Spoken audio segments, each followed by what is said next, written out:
Ils m'ont dit « Attendez ici, nous allons chercher l'urne ». Puis, j'ai entendu des rires. Alors qu'ils démarraient, emportant les cendres de mon mari, pendant un instant, j'ai cru à une plaisanterie cruelle, sans goût, mais une plaisanterie quand même.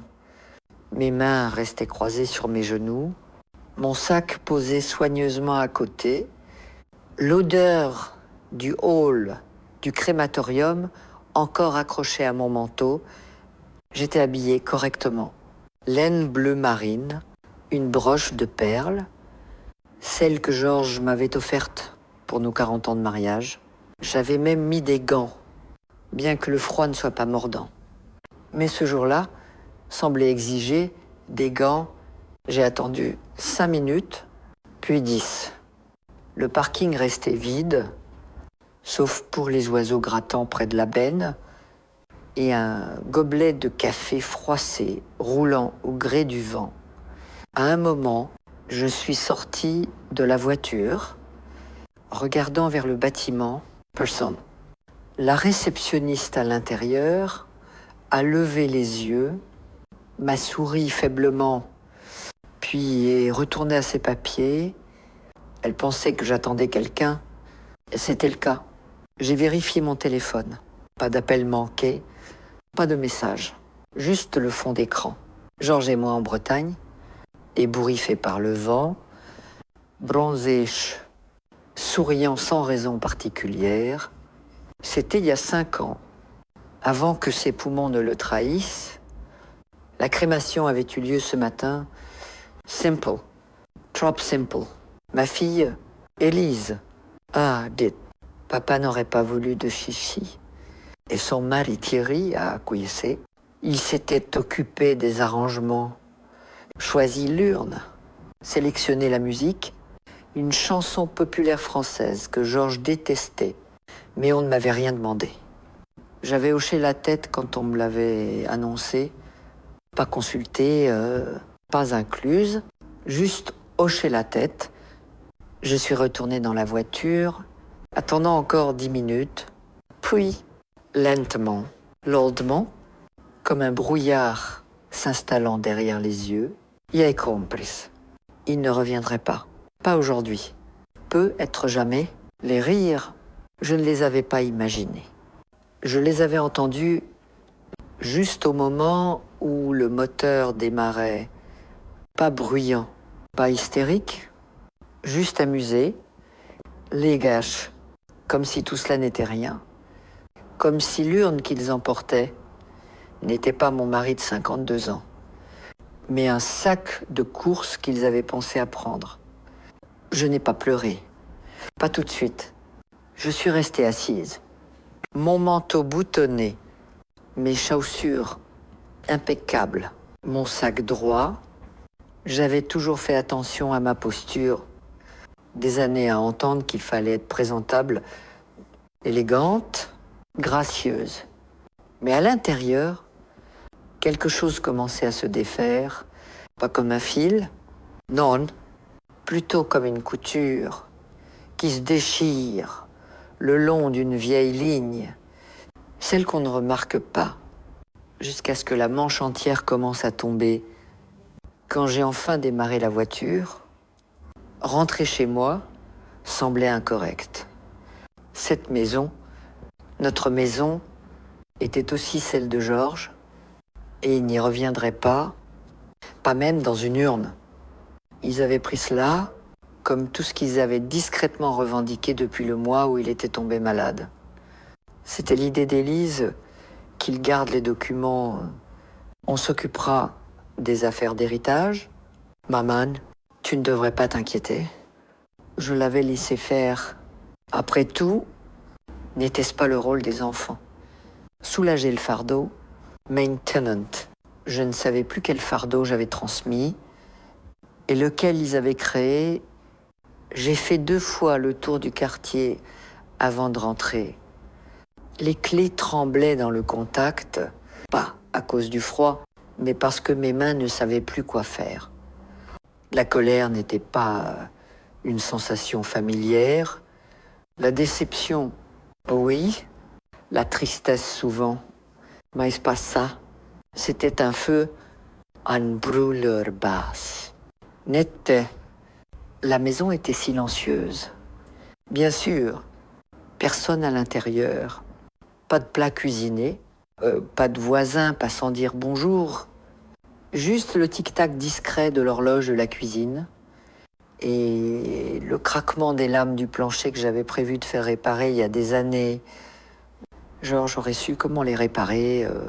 J'ai accroché mon manteau près de la porte, défait mon écharpe, puis je me suis tenue dans le salon, regardant l'étagère à photos. Nous sur le perron, nous avec bébé Élise, nous en pull assortis Saint-Noël. Georges détestait. J'adorais cette photo. Pas parce qu'il était beau en rouge, il ne l'était pas, mais parce qu'il n'avait pas protesté. Il l'avait porté pour moi. J'ai pris ce cadre. Mes mains ont cessé de trembler. Ils m'avaient laissé derrière, mais ils avaient aussi laissé autre chose. L'illusion que j'étais nécessaire, que je comptais plus qu'un ornement poli de l'histoire familiale. La vérité était là, depuis des années, et j'avais refusé de la voir.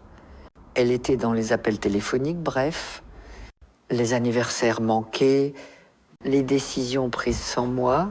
Pour moi, autour de moi, j'avais été effacé doucement, silencieusement, comme de la poussière sur un manteau. Aujourd'hui, il l'avait rendu clair. Il ne m'avait pas oublié dans cette voiture. Il m'avait exclu. C'est là que j'ai su qu'il n'aurait plus rien de moi. Ni ma maison, ni mes économies, et certainement pas mon silence.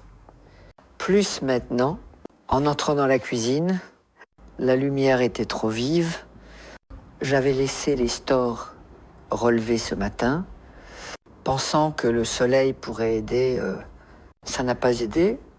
J'ai posé le cadre sur la table, m'asseyant à côté, croisant les mains comme si j'attendais quelqu'un. Mais il n'y avait personne à attendre. Il n'y en avait pas eu depuis longtemps. Georges était parti et notre fille Élise avait pris ce qui restait de lui, pas seulement l'urne. C'était pas le pire. C'était le choix. Chocolate. Ils avaient choisi de me laisser derrière et pourtant, je n'étais pas surprise. Pas vraiment. Le mois dernier, elle avait demandé l'accès à l'acte de propriété de la maison. Elle disait que c'était pour simplifier les choses. Je n'avais pas demandé ce qu'elle voulait dire. Je voulais pas savoir. Mais le nom de Georges était dessus, et le mien aussi. Cette maison, notre maison, avait été bâtie sur 25 ans de double journée de travail et de dimanche matin à réparer ce qu'on n'avait pas les moyens de remplacer. Georges disait « Si c'est à nous, c'est sacré. » Je le croyais encore. Mais Élise croyait en autre chose. La commodité, l'efficacité, les documents impeccables, les courriels que je ne voyais jamais. Quand son mari Thierry a appelé la banque en mon nom, j'ai laissé faire. Quand ils ont changé les serrures du cabanon de Georges pour des raisons de sécurité, j'ai laissé faire. J'ai même laissé faire quand ils m'ont dit que je devrais probablement réduire la taille de ma maison. Car une femme de votre âge n'a pas besoin de tout cet espace que l'espace. Le perron où je buvais mon café avec Georges chaque matin pendant 40 ans. Le grenier où il gardait son vieux matériel de pêche et où je menaçais chaque été de tout jeter. Mais n'est jamais fait. Le placard du couloir, avec ses pantoufles encore posées sous les manteaux. Ils avaient pris les cendres aujourd'hui. Ils avaient déjà pris le reste. Je me suis levé, marchant lentement vers le secrétaire près de la fenêtre. Celui que j'avais hérité de ma mère. À l'intérieur, tous les papiers que j'avais classés au fil des années, je savais où tout était étiqueté, rangé. Contrairement au reste de ma vie ces derniers temps, Le dossier marqué Élise et Thierry était le plus épais. Chèque, prêt, une hypothèque cosignée en 2011, une scolarité en école privée payée en liquide, un leasing de voiture remboursé quand leur deuxième enfant, Charles, est né et qu'ils ne pouvaient pas gérer 2 paiements. Je n'avais pas besoin de calculatrice pour savoir combien d'argent j'avais versé dans leur vie. Je ne l'avais pas fait par culpabilité. Je l'avais fait parce que je croyais que c'était ce que faisaient les mères, surtout quand leur propre mère ne l'avait pas fait pour elles. Mais maintenant, j'ai ouvert mon chéquier. Regardant la dernière entrée, 3 février, cadeau pour l'appareil dentaire de Charles, 40 €. Il n'avait pas appelé pour me remercier. J'ai pris le téléphone fixe, toujours branché au mur de la cuisine, même si Élise disait « personne n'utilise plus ça ». Et j'ai composé le numéro de la banque. « Bonjour, Banque côtière de Normandie », a répondu une jeune femme, d'un ton enjoué et entraîné. « Comment puis-je vous aider aujourd'hui ? Je m'appelle Madeleine Beaumont. Je veux parler à mon gestionnaire de compte. S'il vous plaît, bien sûr. » Un instant, pendant que la musique d'attente jouait, j'ai regardé autour de la pièce, les carreaux que Georges avait posés lui-même, l'horloge décolorée au-dessus du frigo, la même table que nous avions achetée d'occasion en 1973 et jamais remplacée. Enfin, une voix s'est fait entendre. « Madame Beaumont, c'est Patrice. Hein? Bonjour, Patrice. Je veux faire des changements. À partir d'aujourd'hui, bien sûr. Que souhaitez-vous discuter ? Je veux annuler tous les virements programmés et les paiements directs liés à Élise et Thierry Taylor. Tous, il y a eu une pause. Ja, boys, voulez-vous lire ces comptes temporairement ou définitivement, et je veux supprimer toutes les autorisations de tiers qu'ils ont. Patrice s'est raclé la gorge. Oui, madame, je vais juste devoir vérifier. Je suis prête. Ai-je dit, et je l'étais. J'ai répondu à chaque question, donné chaque code, passé chaque point de contrôle, pas un tremblement dans ma voix, pas cette fois. Pendant que Patrice tapait sur son clavier, j'ai senti quelque chose se desserrer en moi. Pas du soulagement, pas encore, mais un début. Tout est marqué pour suppression. A-t-il dit après quelques minutes. Mais il nous faudra votre signature pour finaliser. Je viendrai demain matin, 1er heure, comprise. Y a-t-il autre chose que je puisse faire pour vous aujourd'hui ? Oui, j'ai marqué une pause. Je veux ouvrir un nouveau compte. Une fiducie. Pas pour Élise, pas pour Thierry. Pour quelqu'un qui ne m'a jamais rien demandé. Il y a eu une autre pause, plus longue. Bien sûr, Madame Beaumont. Nous pouvons commencer cela demain aussi. Merci, Patrice. Quand j'ai raccroché, la maison était à nouveau silencieuse, mais elle semblait différente, plus légère, pas joyeuse. C'était pas le mot, juste moins lourde. J'ai marché jusqu'au couloir, ouvert le placard et sorti l'étagère à urnes que Georges avait construite pour ses parents. Je l'ai époustée doucement, puis placée sur le manteau de la cheminée. Il n'y aurait pas de cendre pour la remplir. Pass maintenance. Mais je l'ai laissée là quand même. Comme un rappel, cette nuit-là, j'ai dormi dans la robe de chambre de Georges. Je l'avais fait la semaine après sa mort, quand son odeur était encore nichée dans le col. Cette odeur avait disparu maintenant, remplacée par l'adoucissant et le temps. Mais le poids du tissu signifiait encore quelque chose, comme s'il était prêt, comme si j'étais pas entièrement seule dans la maison qui résonnait. Désormais, quand je marchais le matin, j'ai fait du café plus fort que d'habitude.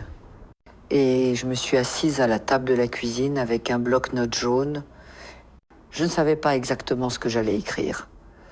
Je savais seulement que je devais écrire quelque chose. Onlist, peut être, pas de ce dont j'avais besoin. J'avais appris il y a longtemps à ne pas attendre grand-chose de cela. Non, une liste de ce que j'avais donné, ça a commencé facilement. À compte pour la première maison d'Élise et Thierry, 28 €. Frais de scolarité en école privée, année un 44 €. L'entreprise d'aménagement paysager ratée de Thierry, 15 €. Prêt jamais remboursé.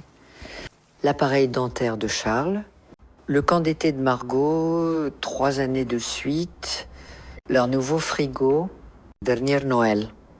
Les franchises médicales, quand Thierry était entre 2 emplois, un nouveau toit après la tempête, il ne pouvait pas le réclamer à l'assurance des cartes d'épicerie mensuelles, jusqu'à ce que les choses se stabilisent. À la 2e page, des chiffres se brouillaient. Et pourtant, rien de tout cela ne faisait aussi mal qu'hier. Ils avaient pris les restes de Georges et m'avaient laissé seul dans un parking. Pas parce qu'ils avaient oublié, pas parce qu'ils étaient en retard, mais parce qu'ils avaient décidé que je n'avais pas ma place. C'était le mot « décider ». C'était pas venu de nulle part. Ce n'était pas une question de chagrin, de stress ou de malentendu, comme Élise le prétendrait sûrement quand les conséquences commenceraient. Non, c'était une décision, le résultat final de 1000 petites exclusions, une mort par degré. J'ai posé le stylo, versé une autre tasse de café. Je n'avais pas mangé, mais je n'avais pas faim. Je me sentais calme. Un calme étrange, puissant, comme celui juste avant une tempête. Pas la tempête dehors, mais celle qu'on porte à l'intérieur, enfin prête à bouger. J'ai passé la matinée à nettoyer, pas parce que la maison était en désordre, mais parce que nettoyer m'aidait à réfléchir. J'ai épousseté le côté de l'armoire de Georges. Puis le mien, j'ai emballé quelques cartons. Pas pour des dons, pas encore. Juste des choses que je n'avais pas touchées depuis des années. Je n'avais pas besoin d'encombrement maintenant. J'avais besoin de clarté. À midi, j'ai appelé mon avocat, Henri. C'est Madeleine Beaumont. Eh bien, bonjour, Madeleine. Je suis encore désolée pour Georges. Je voulais... Henri, il faut que je vienne aujourd'hui. On est pause. Binzoua. J'ai une ouverture à 14h30. Tout va bien. Non, Henri. Ai-je dit, sans méchanceté, tout ne va pas bien. Mais ça va aller. À 14H15, je me suis garé sur le parking de son cabinet dans ma vieille Citroën. J'avais encore l'autocollant soutenaise nos aînés que Georges avait insisté pour mettre. Ça me faisait toujours rire. Comme si nous n'étions pas les aînés dont il parlait. Henri m'a accueilli dans le hall. Il était plus vieux maintenant, comme nous tous, mais portait toujours ses cheveux trop lisses et sa cravate trop vive. Georges le taquinait à ce sujet. « Que puis-je faire pour vous ?» a-t-il demandé, me guidant dans son bureau lambrissé. « Je veux changer mon testament. » Henri a cligné des yeux. « D'accord, c'est assez simple. Et je veux établir une fiducie révocable, gérée par moi seul. Tous les actifs transférés immédiatement. » Henri a haussé les sourcils. « Vous êtes sûr ?»« Certain. » Puis-je demander pourquoi ce soudain ? Vous ne pouvez pas. Ai-je dit doucement, Passenkore. Il a hoché la tête. Compris. Les papiers ont pris plus d'1 heure. Il m'a guidé à travers chaque étape, chaque formulaire, chaque clause. J'ai lu chaque mot. Quand il a demandé les bénéficiaires, Judith, ma petite fille, Liliane, elle est la seule à encore venir me voir sans jamais rien demander. Et Élise, a-t-il demandé prudemment. Je l'ai regardé dans les yeux. Non, il n'a rien dit, continuant juste à écrire.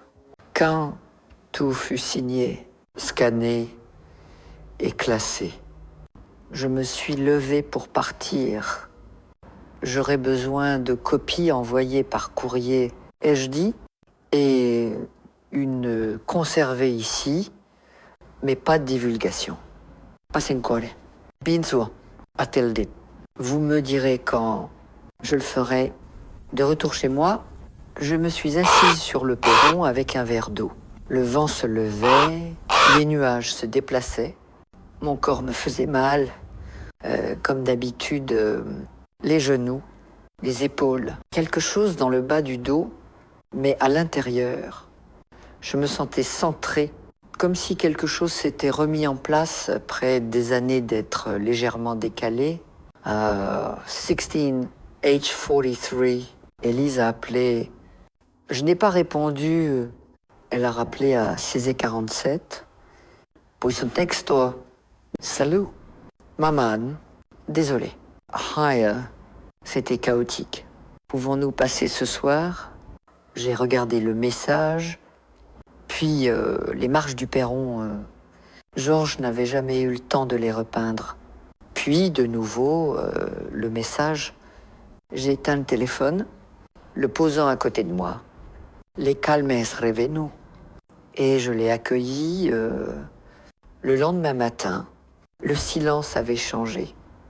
Ce n'était plus la paix de la décision. Il s'était transformé en autre chose. Un silence d'attente, tendo, vibrant, comme le calme avant le premier mot dans un tribunal, comme un souffle retenu trop longtemps.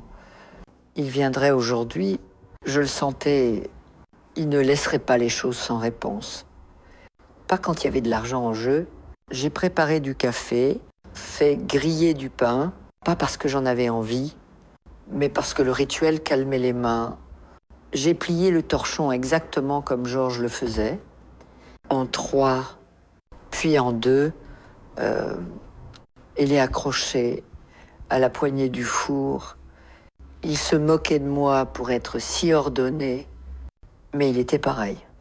Nous étions 2 personnes pratiques qui avions construit une vie sur des habitudes discrètes et des dettes non remboursées.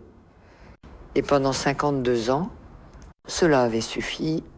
À Teenage 13, j'ai entendu le crissement des pneus sur le gravier. Pas une voiture. 2, le SUV noir de Thierry et la berline louée d'Élise, toujours louée. Jamais possédé, trop d'engagement, trop peu de contrôle. Je ne me suis pas levé. Qu'ils se frappent, ils l'ont fait 3 fois, une pause, puis encore. Plus fort, j'ai entendu la voix d'Élise à travers la porte, légère, faussement joyeuse. Maman, c'est nous. Bien sûr que c'est vous. J'ai attendu encore 30 secondes. Puis ouvert la porte. Salut. Maman, a-t-elle dit trop faivement? Thierry a fait un signe faible, tenant ce qui semblait être une boîte à pâtisserie. Je n'ai pas bougé du seuil. Elle a hésité. Pouvons-nous entrer? Vous êtes déjà entré hier, ai-je dit, avec les cendres de Georges. Son sourire a vacillé. Oh, tcha, maman, c'était juste un malentendu. Vraiment, ai-je dit. Alors, qui riait. Ils ont tous 2 cligné des yeux. Et vous soyez entendus. Et j'ajoutais, en démarrant, Thierry s'est raclé la gorge. Ce n'était pas à propos de vous. Non, j'ai regardé la boîte. Qu'est-ce que c'est? Unitate a-t-il dit votre préférée? Intéressante. Ma préférée était fraise rhubarbe. Celle de Georges était au citron. Élise a grimacé.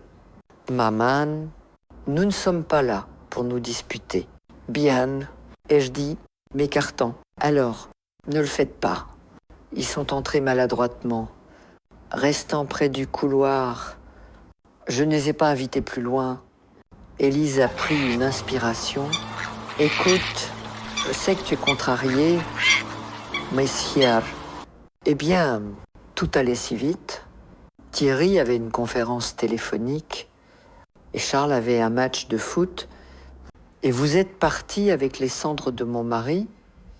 J'ai dit calmement. Aucun agenda n'est assez chargé pour rendre cela acceptable. Thierry a bougé son poids. Nous pensions que vous voudriez un moment seul. C'était le cas. Et je dis, je le voulais après la cérémonie, en paix, pas dans la confusion. Nous sommes revenus tout de suite, a dit Élise. La réceptionniste nous a dit que vous étiez parti 36 minutes plus tard. Ai-je corrigé? J'ai chronométré. Elle a baissé les yeux. Maman, je vais vous épargner l'effort. Ai-je continué? Vous n'êtes pas là pour vous excuser. Vous êtes là parce que la banque a gelé les comptes hier. Silence. Les yeux d'Élise se sont levés. Ils l'ont fait. Je suppose que vos cartes ont été refusées. Elle n'a pas répondu. Je ne suis pas en colère. Et je dis, cela voudrait dire que j'attendais mieux. Et Thierry a avancé, la voix tendue. Madeleine, avec tout le respect, nous sommes sous beaucoup de pression. Et moi, sous votre emprise depuis 15 ans. Ai-je répondu? Ça s'arrête maintenant. Élise a essayé encore. Maman, nous pouvons en parler, nous pouvons arranger ça. Non. Ai-je dit, vous ne pouvez pas, car ce que vous avez brisé n'était pas financier. C'était la confiance. Et je l'ai laissé se briser lentement, pensant que l'amour le réparerait. Mais l'amour sans respect, c'est de la pitié. Et je n'accepte plus de vous. Plus maintenant. La boîte à tarte restait intacte dans les mains de Thierry. Élise a cligné des yeux rapidement. Et maintenant, j'ai croisé son regard. Maintenant, vous apprenez à vivre sans mon argent, sans ma maison, sans mon nom lié à vos dettes. Sa voix est tombée à un murmure. Vous nous retirez de votre testament. Je n'ai pas répondu. Je n'avais pas besoin de... Thierry a ouvert la bouche, comme s'il voulait argumenter, mais a vu quelque chose sur mon visage et l'a refermé. Ils sont partis 5 minutes plus tard. La tarte toujours sur la table. Après que la porte s'est refermée derrière eux, je suis resté là un long moment, sans trembler, sans douter, juste à respirer. Plus tard, j'ai rangé la tarte dans le frigo. Je la donnerai à Liliane la prochaine fois qu'elle viendrait. Elle aimait vraiment le citron. Puis je me suis assise près de la fenêtre, regardant le vent traverser les arbres. La lumière glissant à travers les feuilles, douce et définitive. Ce n'était pas de la vengeance que je ressentais, c'était de l'équilibre. J'attendais le prochain coup à venir par messagerie vocale. Au lieu de cela, il est arrivé sous forme de paperasse, une enveloppe de courrier glissée dans mes mains, le lendemain matin, par un jeune homme essoufflé, qui s'est excusé 3 fois pour la météo, puis a couru à sa camionnette, comme s'il craignait que je lise devant lui. À l'intérieur, une lettre polie mais directe d'un avocat immobilier que je ne connaissais pas, avec une demande de clarification concernant la copropriété de la maison, suggérant, compte tenu de votre âge et de votre situation actuelle, qu'il peut être judicieux de considérer une succession volontaire pour simplifier l'héritage. Ma maison, la maison de Georges, celle avec le perron qui craque, les volets qui s'écaillent, et le pommier qu'il avait planté en 89, ils étaient même plus subtils.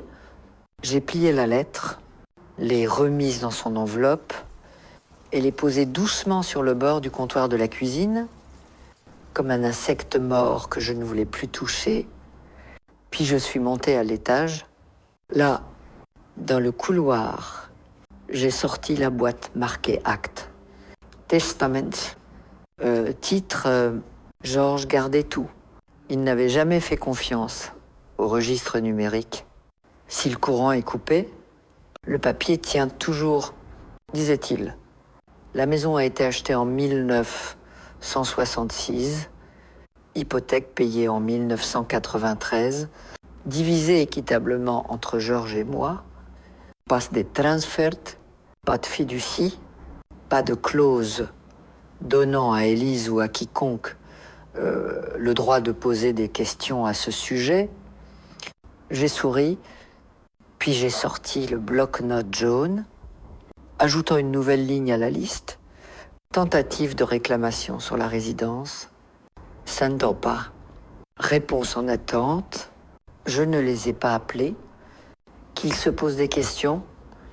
À la place, j'ai appelé Henri. Ils ont commencé à bouger et je dis dès qu'il a décroché, ils veulent la maison, bien sûr qu'ils la veulent. A-t-il dit, vous avez clairement indiqué qu'ils étaient coupés. Alors maintenant, ils essaieront de prendre ce qui n'est pas protégé. C'est protégé, je sais, mais eux, non. Bien. Ai-je dit, il a marqué une pause. Voulez-vous que je réponde à la lettre non, qu'ils gaspillent leur argent? Après l'appel, j'ai passé l'après-midi à parcourir les dossiers de Georges. J'ai trouvé la photo qu'il gardait dans une chemise marquée important, nous deux à la plage, les pieds couverts de sable, moi tenant une limonade, lui plissant les yeux face au soleil. Il avait écrit au dos de son écriture carrée, soigné, preuve que nous étions heureux. Je l'ai glissé dans mon portefeuille. Verse 16 age 30. La sonnette a retenti à nouveau. Pas un coursier cette fois. Liliane, 16 ans, cheveux en tresse lâche, visage rougi par le vent. Salut, Mamie, a-t-elle les dites. Tenant un sac de plats à emporter, j'ai apporté une quiche. Maman dit que tu n'aimes pas ça. Mais je me souviens que tu l'aimais quand j'étais petite. Elle est entrée avant que je puisse répondre, retirant déjà ses bottes. Tchava, a-t-elle demandé plus doucement. J'ai hoché la tête. Mieux maintenant. Elle m'a suivi dans la cuisine, posant le sac sur la table, déballant avec l'assurance de quelqu'un qui savait où tout se trouvait, les assiettes, les cuillères, les torsons. Nous n'avons pas parlé de ses parents tout de suite. Nous avons parlé de l'école, de son équipe de débat, de comment elle avait rompu avec le garçon que je n'aimais pas. Et maintenant, voyez pourquoi je ne l'aimais pas. Puis, entre deux bouchées de quiche, elle a levé les yeux. Il panique. Tu sais, je m'en doute. Ils disent que tu rends les choses pires. Je ne rends rien. Ai-je dit, je ne répare plus rien. Elle a hoché la tête lentement. Je leur ai dit que je venais ici. A-t-elle les dites?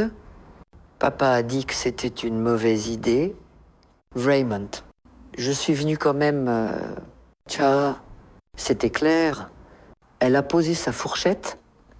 Je ne connais pas tous les détails. Mamie, mais je sais ceci.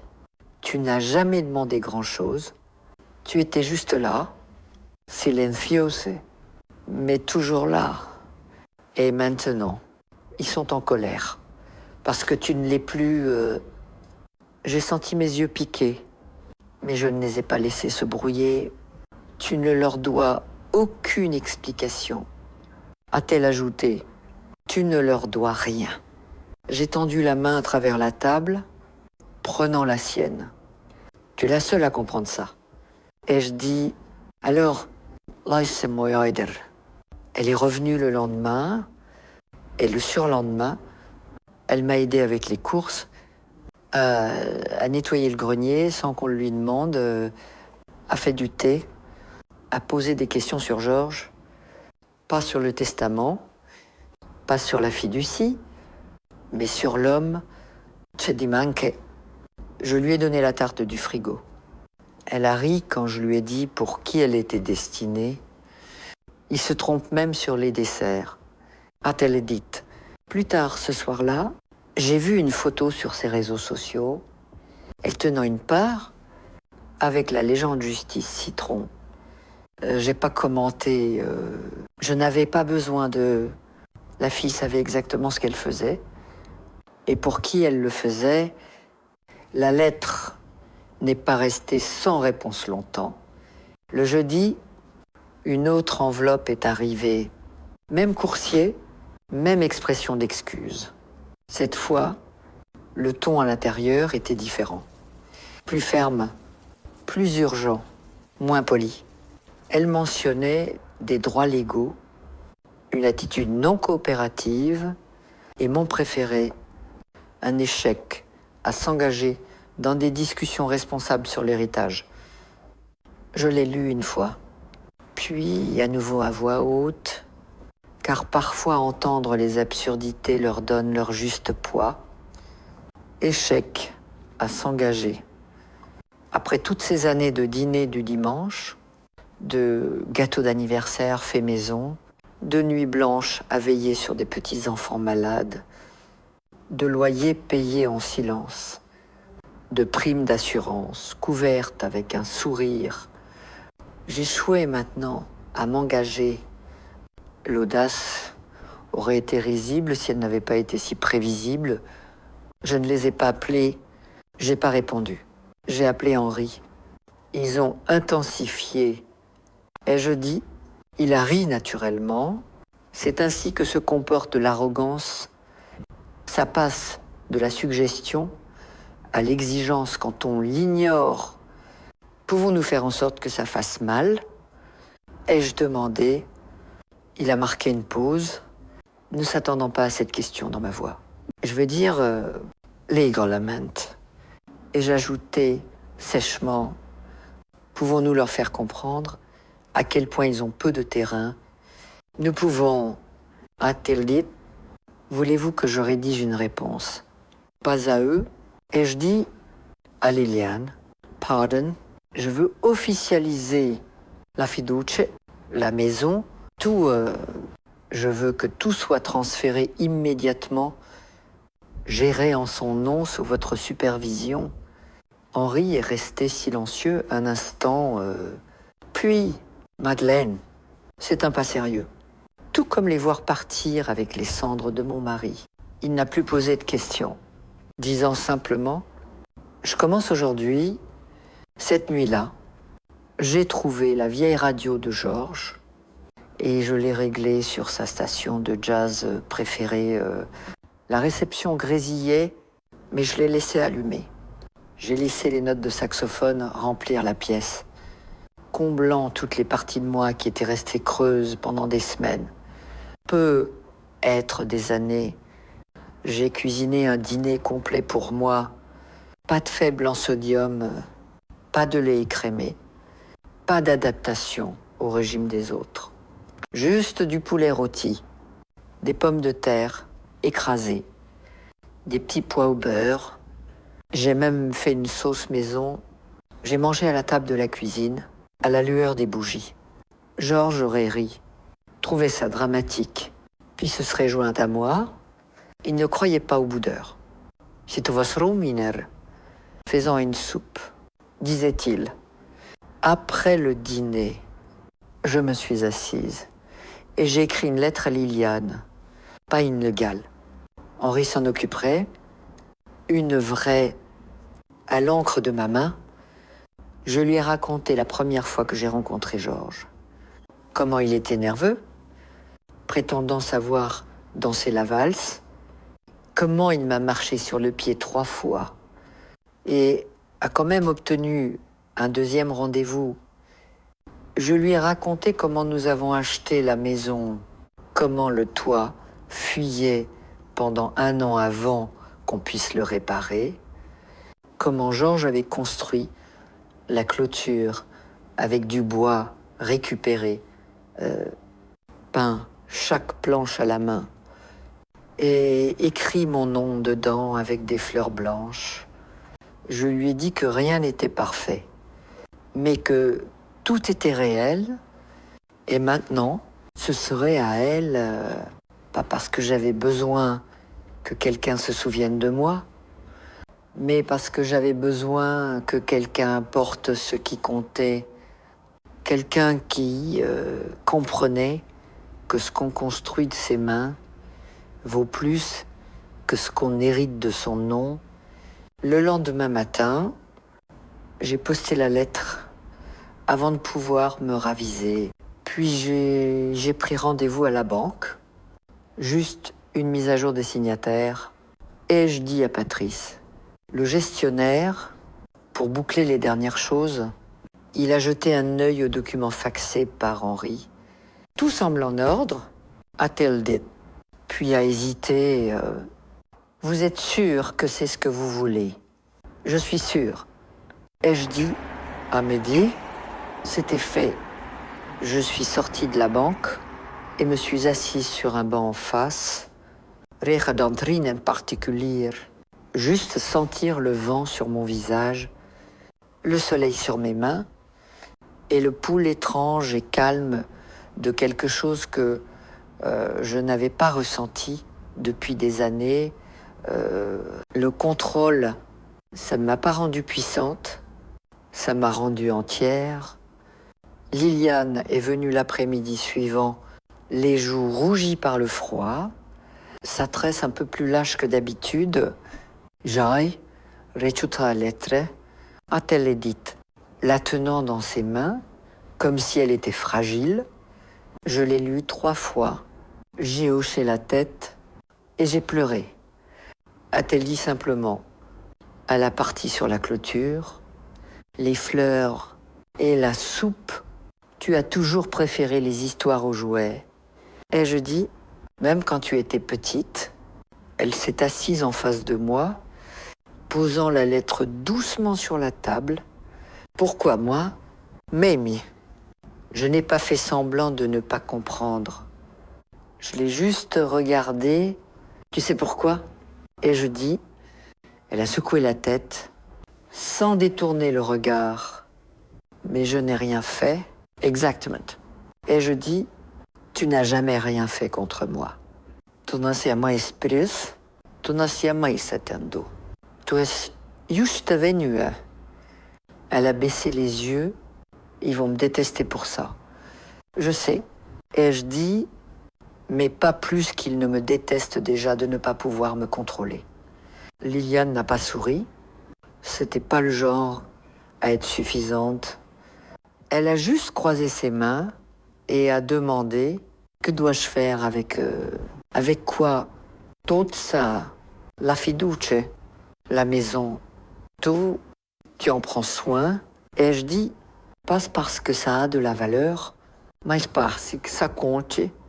Cet endroit, ces histoires, ils n'étaient pas chers à construire, mais ils ont coûté tout. » Elle a hoché la tête lentement. « Et quand tu seras prête, et j'ajoutais, tu construiras quelque chose à toi, avec le même soin, la même vérité. » Elle a regardé autour de la cuisine, puis par la fenêtre, vers le jardin, à l'arrière.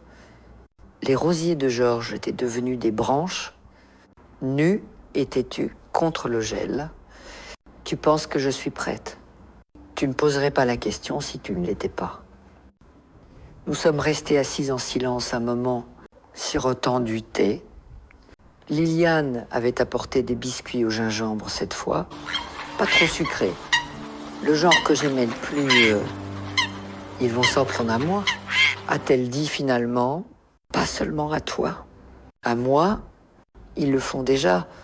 Ai-je dit, Thierry a appelé la banque ce matin, se faisant passer pour ton conseiller financier. Patrice a mis fin à ça. Ses sourcils se sont levés. Sérieusement? Sérieusement? Et maman, j'ai pris une inspiration. Elle n'a pas appelé mais elle a envoyé un message par le bureau d'Henri, fortement formulé. Quelque chose à propos d'une influence indue et d'une prise de décision incompétente. Liliane a laissé échapper un souffle bas. Il pense que je suis sénile. Et j'ajoutais, ou plutôt, ils espèrent que je le suis. Ça facilite la disqualification de mes choix. Mais tu ne l'es pas, non. Et je dis, je suis vieille, c'est différent. Nous avons toutes deux souri brièvement. Je le protégerai, a-t-elle dit après un moment, quoi que ce soit maintenant, quoi que ça devienne, je le protégerai. Je sais que tu le feras plus tard, alors qu'elle mettait son manteau. Elle s'est arrêtée à la porte et s'est retournée. Mamie, si les choses deviennent moches, elles le deviendront. Et je dis, mais ce n'est pas grave, j'ai traversé des choses moches avant, j'ai traversé la pauvreté, la maladie, la solitude, senestrien. Elle a souri alors, un vrai sourire, je te verrai dimanche, a-t-elle dit. Je l'ai regardée descendre les marches, stable et droite. Quand elle était petite, elle trébuchait constamment, toujours des genoux éraflés et des chaussettes dépareillées, mais même alors, elle ne pleurait jamais. Elle se relevait et continuait. Georges disait, celle-là, elle est faite de fils de fer et de colle. Je ne l'avais pas compris à l'époque. Je le comprenais maintenant. Cette nuit-là, le téléphone a sonné à nouveau. Cette fois, j'ai répondu, pas parce que je voulais parler, mais parce que je savais ce qui venait ensuite. Et j'étais prête à l'affronter. Maman, la voix d'Élise a traversé la ligne, tranchante et vive. Il faut qu'on parle. Je n'ai pas parlé tout de suite. Qu'elle s'assoie dans le silence qu'elle ne remarquait jamais avant. Tu es là, a-t-elle dit, impatiente maintenant. Je suis là. Elle a soupiré, pas de soulagement, mais d'irritation. Tu nous as mis dans une position impossible, Raymond. Et je dis, oui, Thierry a été au téléphone avec la banque toute la journée. Ils ne débloquent pas les fonds. Ils disent que tu as retiré notre accès. Je l'ai fait sans prévenir. J'ai presque ri. Tu penses que je vous devais un avertissement avant d'arrêter de vous laisser me vider. C'est pas juste. Ce n'est pas. Nous avions des arrangements non. Et je dis, coupe en courte. Vous aviez des attentes. Je les ai permises. C'est pas la même chose. Il y a eu une pause. J'entendais du mouvement. Peut être qu'elle faisait les 100 pas. Ou peut être qu'elle ne pouvait pas rester immobile avec la vérité pressée contre son oreille. Je ne sais pas ce que Liliane t'a dit. A-t-elle commencé? Liliane ne m'a rien dit. Et je dis, vous l'avez fait avec votre silence, avec votre comportement, avec cette lettre que vous m'avez envoyée par un avocat au lieu de votre propre voix. Elle l'a ricané. Tu exagères. À quoi exactement? Être laissé dans un parking pendant que vous partiez avec les cendres de mon mari, ne fais pas ça. Et je dis, calmez, ferme, ne réécris pas.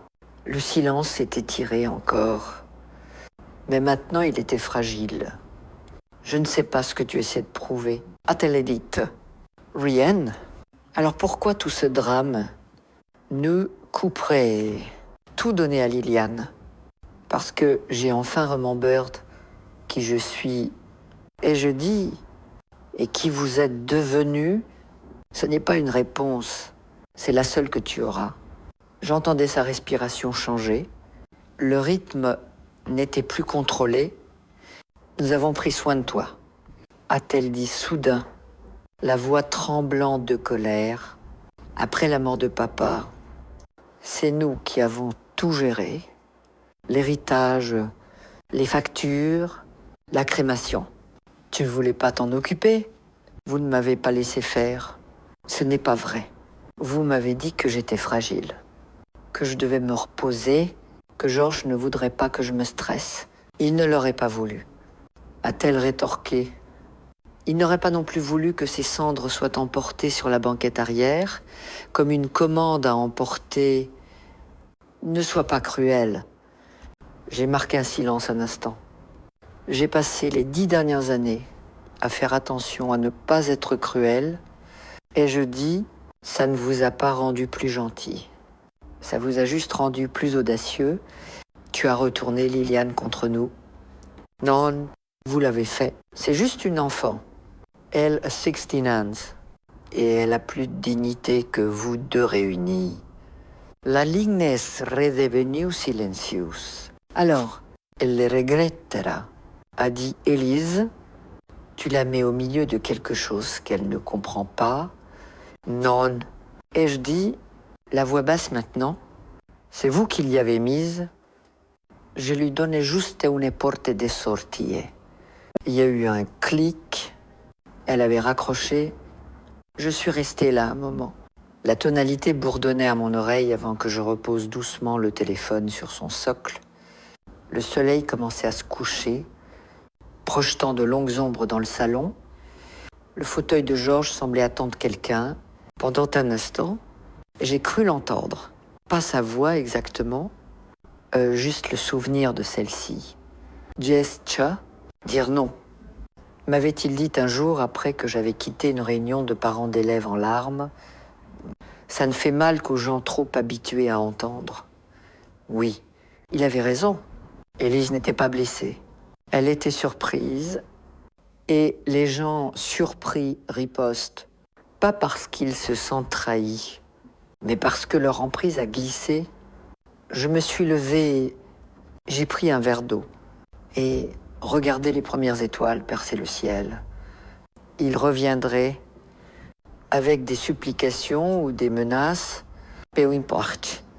J'avais cessé de répondre à la culpabilité et je n'allais certainement pas commencer à répondre à la peur. Ils sont pas venus le lendemain, ils sont venus le surlendemain. Pas d'appel, pas d'avertissement. Juste le SUV de Thierry se garant dans l'allée, comme si rien n'avait changé. Comme s'il n'avait pas envoyé de lettres, fait des appels, tiré des ficelles pour essayer de prendre ce qui n'était pas à lui. Élise est sortie la première, pas de maquillage, pas son armure habituelle de brushing parfait. Son visage était nu, tiré. Et si j'étais généreuse, peut être un peu effrayée. Thierry a suivi, tenant une chemise cartonnée. Je n'ai pas bougé pour les accueillir. Je n'ai pas proposé de café. J'ai ouvert la porte, me tenant dans l'encadrement, mains légèrement croisées, posture stable. Je n'allais pas les inviter à entrer. Je fixais le ton. Maman, a dit Élise, essayant une voix plus douce maintenant, comme si nous étions revenus dans le domaine de la civilité. Pouvons-nous parler? Nous le faisons. Elle a trébuché, jetant un regard à Thierry. Il a avancé. Madeleine, ça a dérapé. Non, et je dis, c'est enfin sous contrôle. La mienne? Il a levé la chemise comme un drapeau blanc. Ce ne sont que des documents, des propositions, des options. Personne n'écrit rien. Est-ce ce que votre avocat a appelé quand il a suggéré que je considère abandonner le contrôle résidentiel en raison d'une ambiguïté cognitive? Il a cligné des yeux. Je l'ai cherché et je dis, c'est ce qu'ils écrivent quand ils veulent mettre quelqu'un dans une maison de retraite, sans utiliser le mot maison de retraite. Les yeux d'Élise se sont tournés vers Thierry, mais il ne la regardait pas. Nous essayons juste de planifier, a-t-elle édite, de préparer. Pourquoi ai-je demandé, pour le jour où j'arrêterai enfin de financer votre style de vie? Ses lèvres se sont entrouvertes. Aucun son n'en est sorti. Je n'étais jamais censé survivre à mon utilité. Et je dis, c'était le vrai plan, n'est-ce pas? Thierry est intervenu à nouveau. Nous étions inquiets. Vous avez pris des décisions impulsives. La fiducia, la maison, les comptes bancaires, impulsives. Ai-je répété? Ce sont des décisions que j'aurais dû prendre il y a 10 ans. La seule impulsion a été d'attendre aussi longtemps. La voix d'Élise s'est brisée. Alors c'est tout, vous nous coupez complètement. Non, ai-je dit, je pose des limites. Vous pouvez vivre vos vies, juste pas sur mon dos. Mais nous sommes votre famille. Je sais. Alors agissez comme tel. A-t-elle rétorqué. J'ai légèrement incliné la tête. Vous d'abord, Thierry a tendu la chemise à nouveau. Regardez, juste ça. S'il vous plaît, c'est un compromis. Il ne l'est pas pris. À la place, je me suis tourné vers Élise. Tu m'as laissé dans un parking. Élise, tu ne m'as pas oublié. Tu as fait un choix. Ses yeux se sont remplis de larmes. Mais pas de honte, de fureur. Le genre qui monte quand on réalise que la personne qu'on a écartée détient toujours le dernier mot. Tu les regretteras, a-t-elle dit doucement.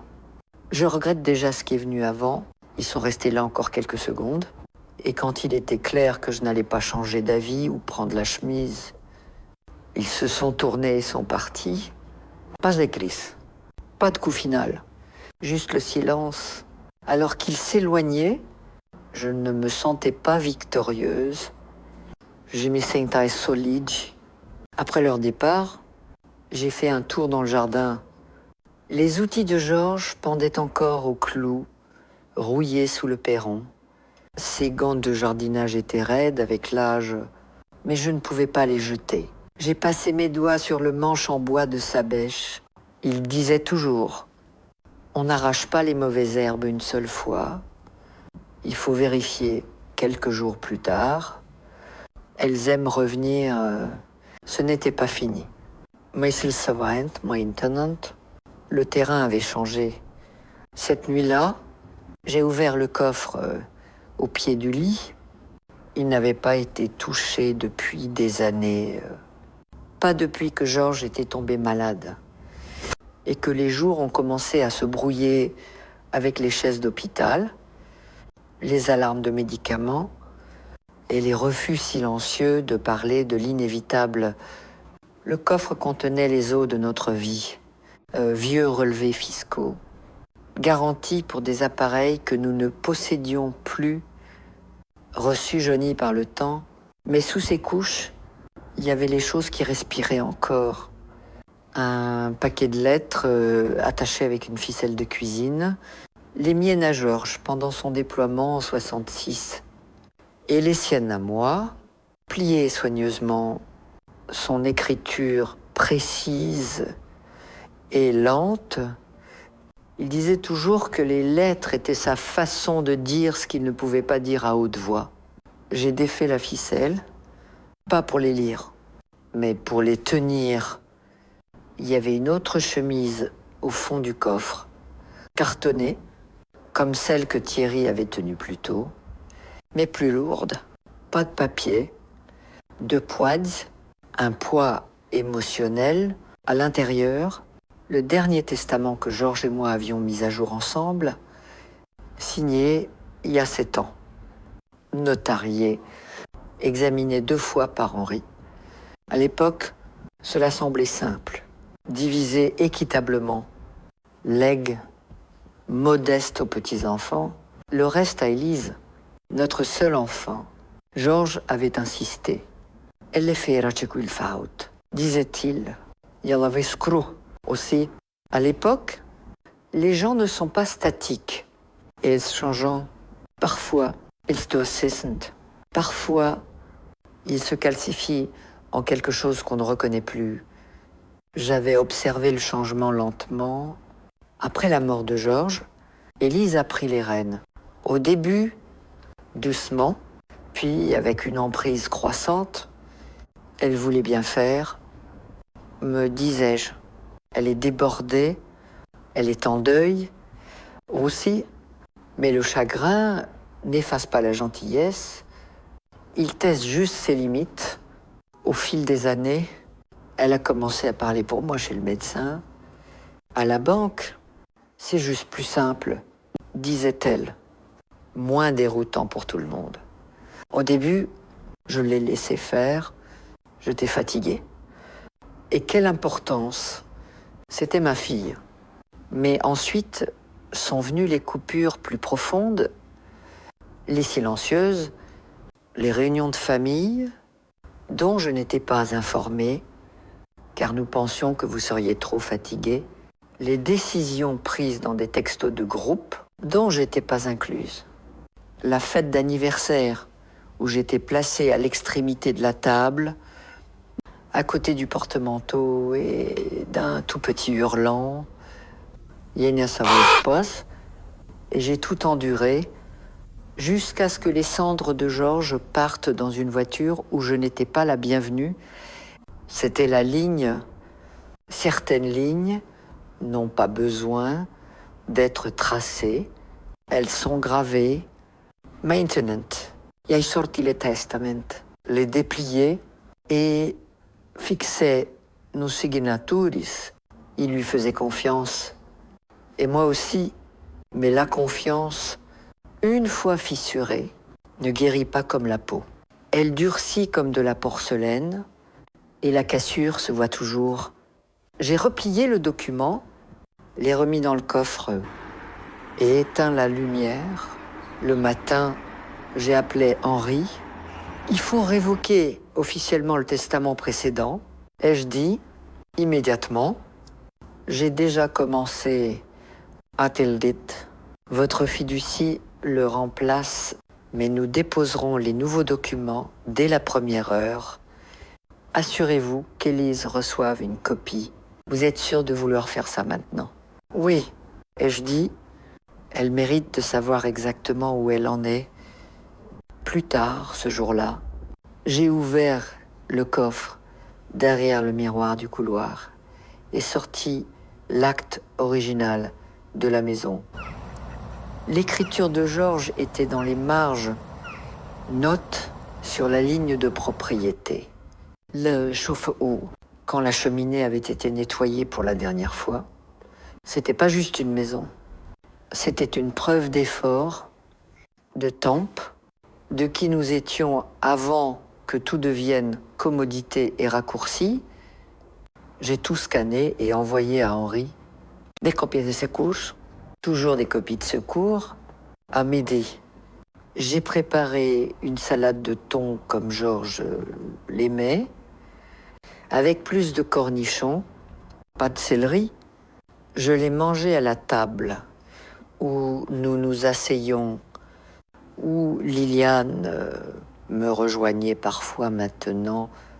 Et puis j'ai attendu, car je savais que ce changement, cette confirmation légale finale, allumerait l'étincelle qu'ils agitaient depuis des semaines. Et quand cela arriverait, je ne fléchirais pas. La lettre est arrivée 2 jours plus tard, enveloppe couleur crème, papier épais, du genre destiné à transmettre de l'importance, comme si l'épaisseur du papier pouvait adoucir l'ignominie du contenu. Celle-ci ne venait pas de l'avocat de Thierry, elle venait d'Élise elle-même. Je ne l'ai pas ouverte tout de suite. J'ai d'abord fait du thé, nettoyé l'évier, nourri le chat du quartier qui avait commencé à apparaître sur le perron l'après-midi, maigre, grise, manquant une demi-oreille. J'avais commencé à l'appeler Charles, d'après mon grand-père, têtu et à moitié sauvage, mais assez poli pour rester immobile quand je parlais. Ce n'est qu'après tout cela que je me suis assise. J'ai fendu l'enveloppe et déplié les 3 pages soigneusement, tapées. Son ton n'avait encore changé. Plus tranchant, plus apologétique. Maintenant, il était mesuré, codée avec ce qu'elle pensait probablement être de la logique. Elle qualifiait mes actions d'unilatérales et profondément blessantes. Elle mentionnait mon âge à 4 reprises. Elle me rappelait que les décisions familiales devaient être prises avec l'avis de la famille. Et elle concluait avec une menace à peine voilée. Nous ne voulons pas impliquer des agents extérieurs, mais nous le ferons si nous estimons qu'il y a des raisons de s'inquiéter.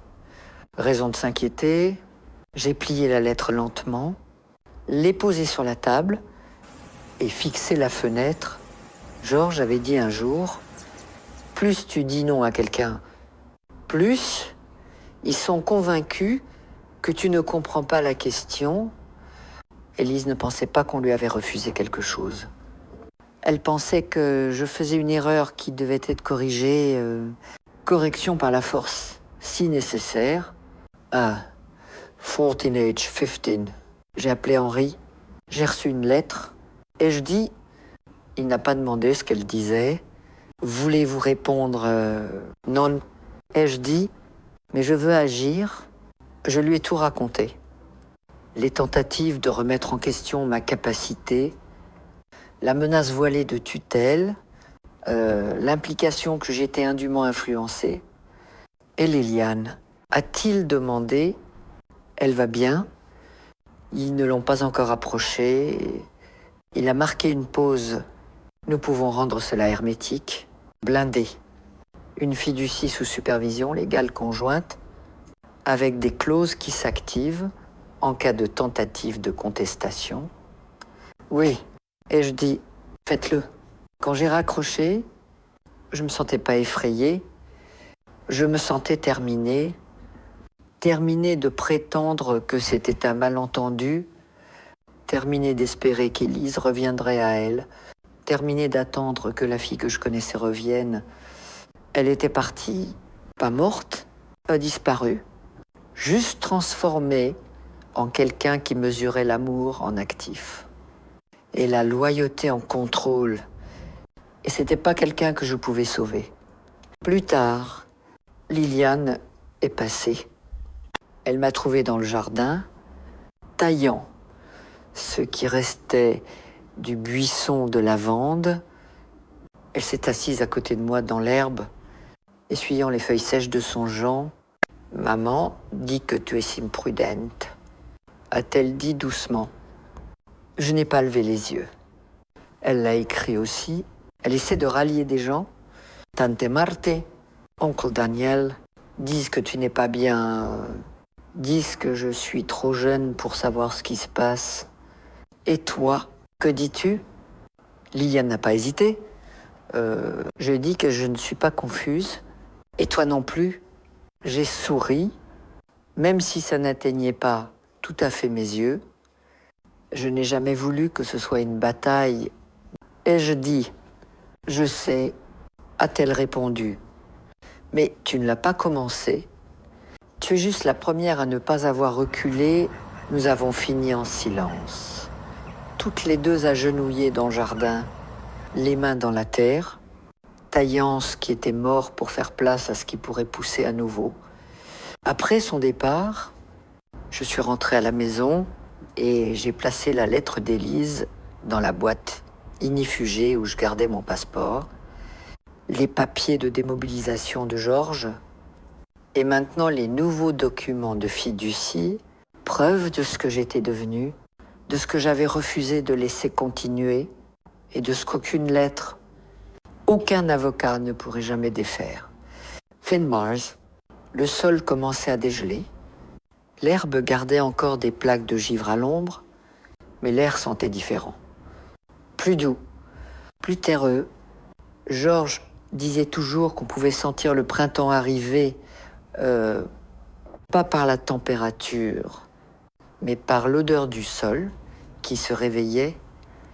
Je me réveillais aussi. La fiducie a été finalisée cette semaine-là. Henri a livré les documents lui-même, soigneusement rangés dans une chemise bleue, chaque page paraphée, Chaque clause examinée 2 fois. C'est fait, a-t-elle dit, posant la chemise doucement sur la table. Ils ne peuvent plus y toucher maintenant. Pas un centime, pas 1 mètre carré. J'ai hoché la tête, mais j'ai pas tout de suite atteint les papiers. Liliane recevra une notification par courrier, a-t-il ajouté, avec toutes les instructions. Mais elle comprend déjà, n'est-ce pas? Elle comprend. Henri s'est appuyé dans son fauteuil. Vous avez mis quelque chose en mouvement. Madeleine, quelque chose de grand. Je ne l'ai pas mis en mouvement. Ai-je dit? J'ai juste cessé de prétendre que ça ne l'était pas déjà.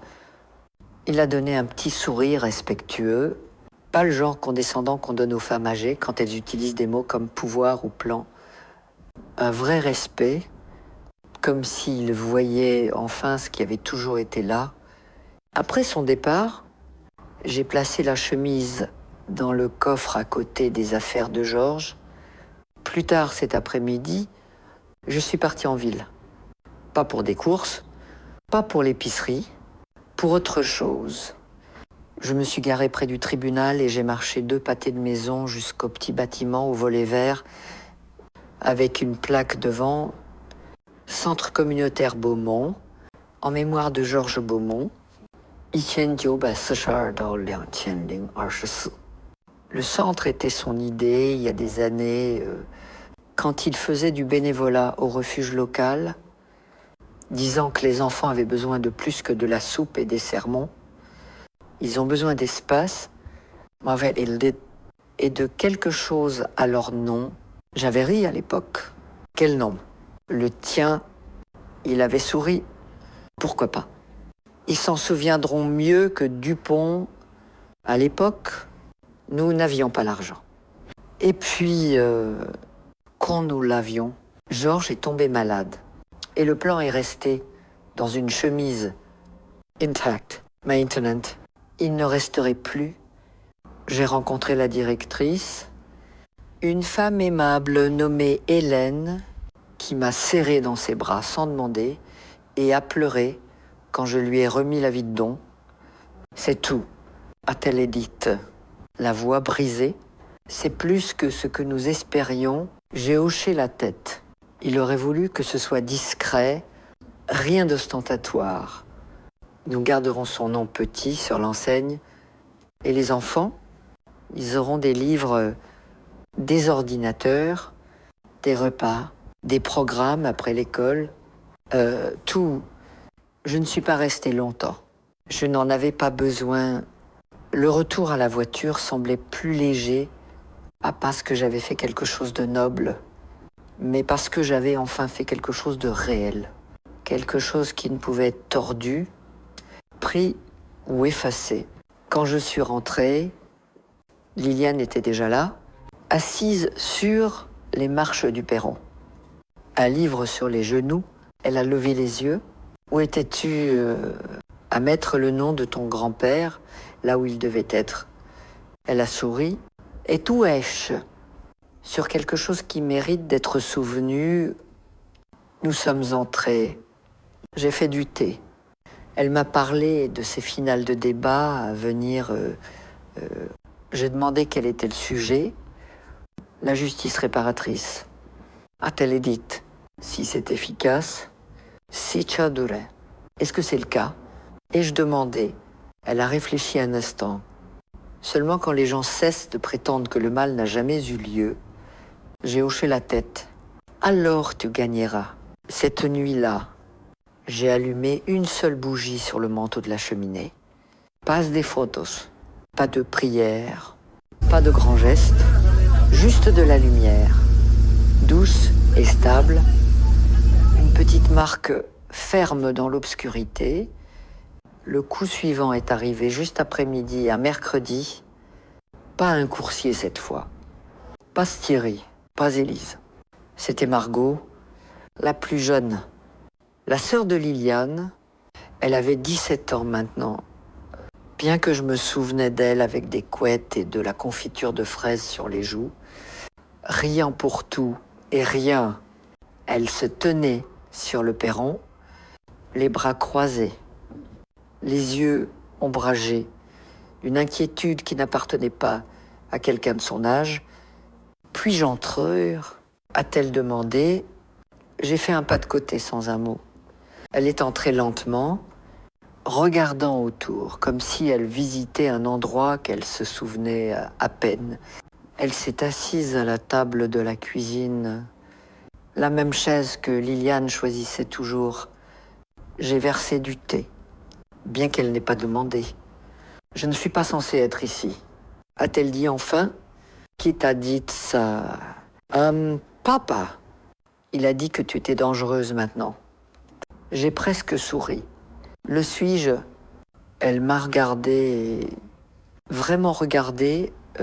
Non, tu ne l'es pas. Nous sommes restés assis en silence un moment. J'ai lu la lettre de maman. A-t-elle dit doucement? Elle a laissé traîner. Vraiment, je n'ai pas compris la plupart. Juste qu'elle pense que tu es confuse. Et toi, que penses-tu? Elle a hésité, puis secoué la tête. Je pense qu'elle a peur, pas toi, de perdre. Perdre quoi? La version de sa vie où elle contrôle tout. Je n'ai rien dit. Parfois, le silence dit plus que n'importe quelle affirmation. Margot a tiré sur un fil de sa manche. Est-ce vrai pour la maison? La fiducia. Oui. Et Liliane? Oui. Ce n'est même pas l'aînée. Elle n'essaie même pas d'être quoi que ce soit. Elle est juste... et c'est plus que suffisant. Margot a hoché la tête lentement. Puis-je te demander quelque chose? A-t-elle dit? Bien sûr. Est-ce que tu l'es? J'ai regardé par la fenêtre un instant, là où le vent commençait à secouer les arbres juste assez pour rappeler à la maison que nous étions encore en mars. Non, fin. La haine prend de l'énergie. J'en ai assez dépensé pour des gens qui pensent que l'amour est une transaction. Elle a hoché la tête, son expression plus vieille qu'elle n'aurait dû l'être. Penses-tu qu'ils arrêteront un jour? A-t-elle demandé. D'essayer de le récupérer. Ils arrêteront, ai-je dit, quand ils se seront racontés une version de l'histoire qu'ils peuvent supporter. Que veux-tu dire? Ils diront que j'étais sénile, ou manipulée, ou amère, que j'ai joué les favorites, que j'ai oublié ce que signifie la famille. Est-ce qui s'est passé? Non, ai-je dit, mais c'est ce qu'ils devront croire pour ne pas avoir à affronter ce qu'ils ont fait. Margot n'a pas parlé pendant un long moment. Je ne veux pas finir comme ça. Tu ne finiras pas comme ça. Ai-je dit, parce que toi aussi. Elle est restée 1 heure. Nous n'avons pas beaucoup parlé de plus. Je l'ai laissée s'asseoir dans le silence, lui laisser sentir ce que c'était d'être dans un endroit qui ne lui demandait rien. Quand elle est partie, elle m'a serré dans ses bras, pas maladroitement. Unvrijkelin, cette nuit-là, j'ai écrit son nom à côté de celui de Liliane dans mon registre, pas légal, pas contraignant, juste le mien, parce que certaines choses valent la peine d'être enregistrées, même si personne d'autre ne les voit jamais. L'invitation n'était pas sophistiquée, juste un carton couleur crème épais, avec des lettres en relief, et une petite fleur de jacinthe, des bois pressés dans le coin, la préférée de Georges. J'avais trouvé le vieux paquet de graines dans le cabanon, caché derrière les bocaux de vis et les pinceaux, qu'il ne jetait jamais. L'événement n'était pas une cérémonie. Je ne voulais pas de discours, de musique ou de platitude sur un homme qui n'aimait pas les foules. C'était une dédicace. Le centre communautaire avait terminé les rénovations plus tôt. Une nouvelle couche de peinture, une salle de lecture neuve, un terrain à l'arrière transformé en espace de jardin. Liliane disait qu'ils avaient déjà commencé un petit potager. Chaque carré nommé d'après quelqu'un de la ville. les tomates de M, Sherman, les herbes de Mademoiselle Patel, et maintenant le banc de Georges. Nous avons tenu la réunion un dimanche après-midi, ciel clair, vent assez léger pour porter l'odeur du paillis frais et de la lavande au bord du jardin. Les gens sont venus plus que je ne l'attendais.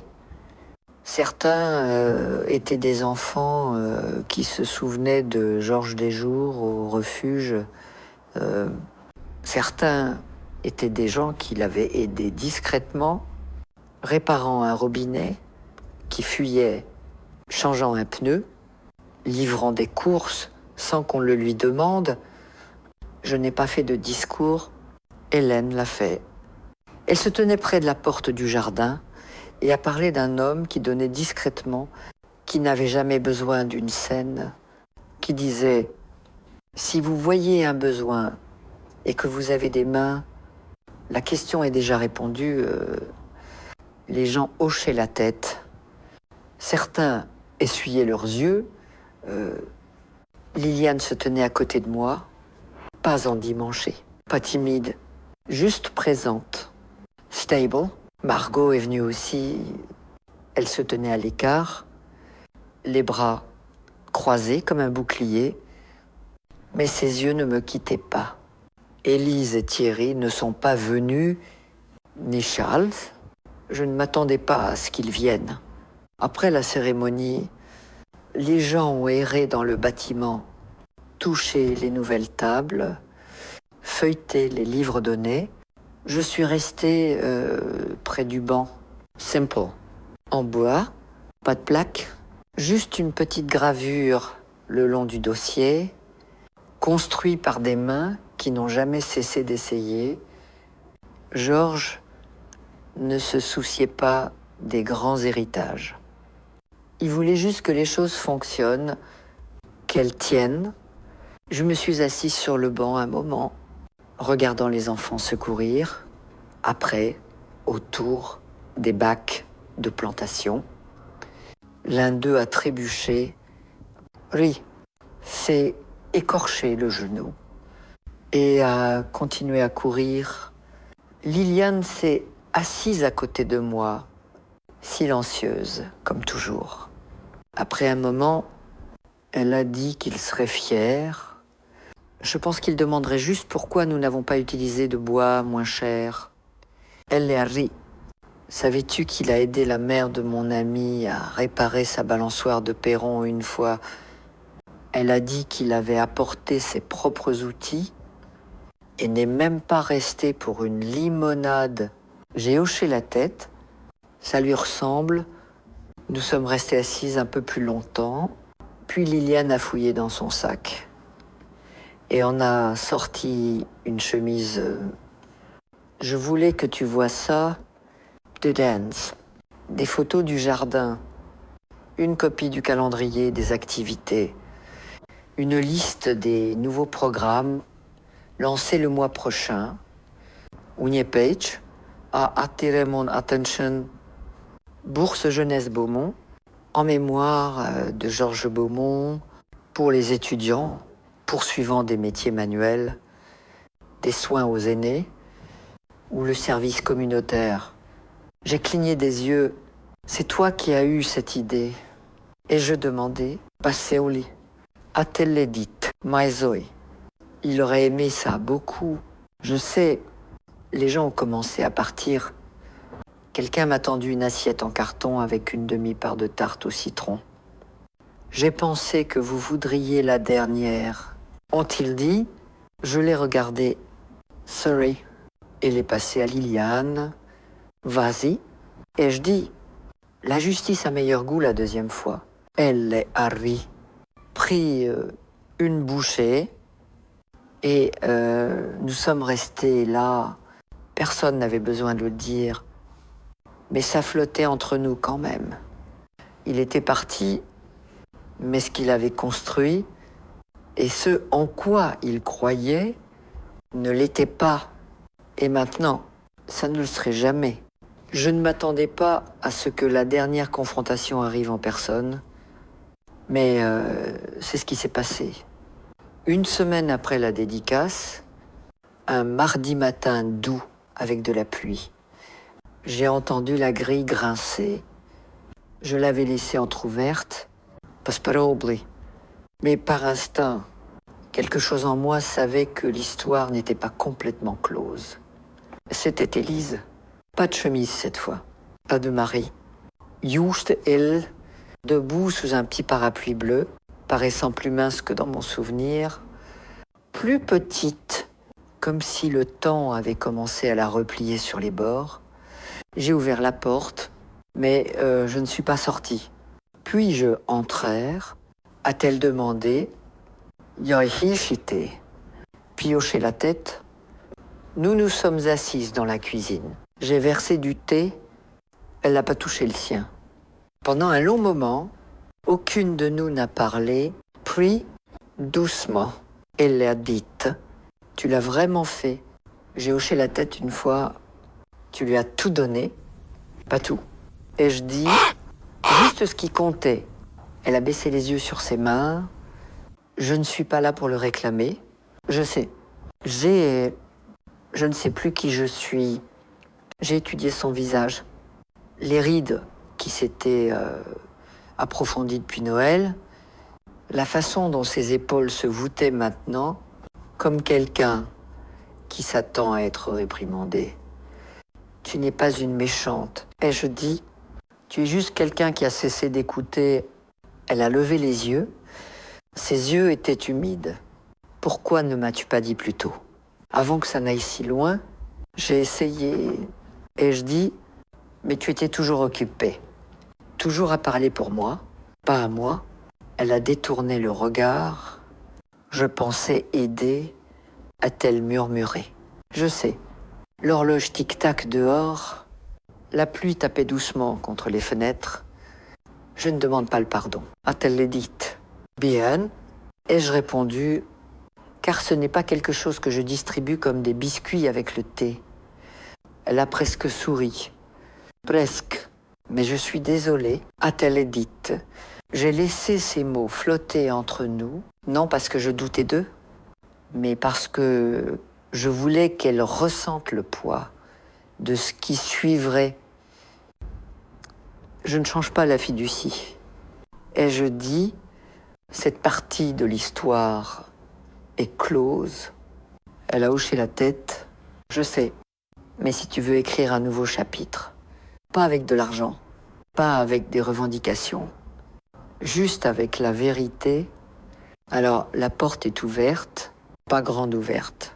Ai-je ajouté, mais ouverte. Un silence s'est installé. Pas aimé cette fois. Je ne mérite pas ça. A-t-elle dit? Personne ne le mérite. Ai-je répondu? Ce n'est pas ainsi que fonctionne la grâce. Elle est partie peu après. A dit merci. Elle a pris son parapluie, marché dans la bruine légère, sans se retourner, et je ne l'ai pas regardée partir. Cette nuit-là, Liliane est passée. Elle n'a pas demandé après sa mère. Elle a juste apporté du pain chaud, enveloppé dans du papier aluminium, et m'a raconté un enfant au centre qui avait dessiné Georges avec une cape. Il a dit qu'il était un héros, a-t-elle dit, souriante. Il l'était. Ai-je répondu? Il n'avait juste jamais besoin de cape. Nous avons mangé le pain avec du beurre, assise près de la fenêtre, regardant la lumière du perron capter la pluie comme de l'or. Puis Liliane s'est penchée et a dit doucement, « Tu devrais écrire tout ça. Tout peut être un jour. » Ai-je dit? Mais c'est déjà écrit. Dans chaque silence que j'ai tenu, chaque ligne que j'ai tracée, tout ce que j'ai choisi de ne pas laisser glisser entre mes mains, et peut être que c'est écrit ici aussi, pour quelqu'un comme toi. Si c'est le cas, si cette histoire t'a fait t'arrêter une seconde, te souvenir de quelque chose de réel, ou respirer un peu plus fort. Alors qu'elle continue, transmets-la, partage-la, laisse quelqu'un d'autre ressentir. ce que je n'ai pas pu dire à voix haute jusqu'à maintenant. Tu as le droit d'arrêter de te taire. Tu as le droit de dire non. Et parfois, dire non, c'est la chose la plus forte, la plus gentille que tu puisses faire